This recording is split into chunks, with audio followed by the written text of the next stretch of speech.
Mega fans, Ram Charan fans తప్ప మిగతా వాళ్ళందరూ అసెంబ్లీ అవ్వండమ్మా ఒకసారి. హాయ్ ఫ్రెండ్స్, వచ్చేసారు మీ మూవీ రివ్యూ టీం. వీళ్ళే మన మూవీ రివ్యూ పెద్దలు. వీళ్ళ మాటలు విని మనం మూవీ చూడకపోతే ఎంత మంచి ఫీల్ మిస్ అవుతాం ఒకసారి చూడండి. థియేటర్కి వెళ్ళి థియేటర్ ఎక్స్పీరియన్స్ ఎలా తెలుస్తుంది ఓటీటీ వాళ్ళకి. ఒక్కసారి చూడండి ఎలా ఉంటుందో movie.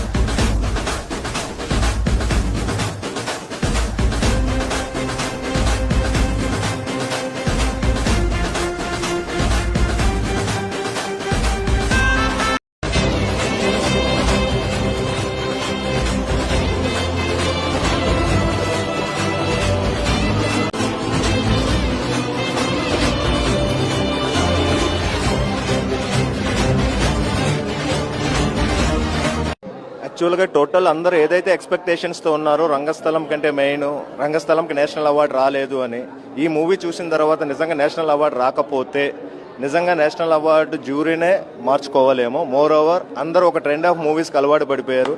Slow background music, slow యాక్షన్లో, పిచ్చి పిచ్చి బీజిఎంలు వస్తే, గాల్లో ఎగిరే ఎలివేషన్లు వస్తే అదే సినిమా అనుకుంటున్నారు. రియల్ సినిమా ఏంటని పిచ్చి పిచ్చి కమర్షియల్ యాంగిల్స్, ఎలివేషన్ లేకుండా ట్రూగా ఒక యాక్టర్ పొటెన్షియల్ ఏంటి రియల్గా చేస్తే, కమర్షియల్ యాంగిల్స్ అది అన్ని పక్కన పెడితే రియల్గా ది బెస్ట్.